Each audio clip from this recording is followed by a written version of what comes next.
স্নিগ্ধতা, প্রশান্তি আর চোখ জোড়ানো সৌন্দর্য ছড়িয়ে দেয় প্রকৃতিতে। আর সেই প্রকৃতি হচ্ছে সৌন্দর্যের অপার সম্ভাবনা। চা বাগান প্রাকৃতিক সৌন্দর্যের অপূর্ব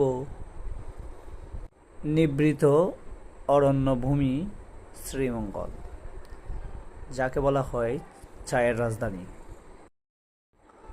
তপ্ত খরায় চা বাগানগুলি রুক্ষতা আর অসৌন্দর্যে ছিল। বৃষ্টি যেন নিয়ে এলো অপার সম্ভাবনা আর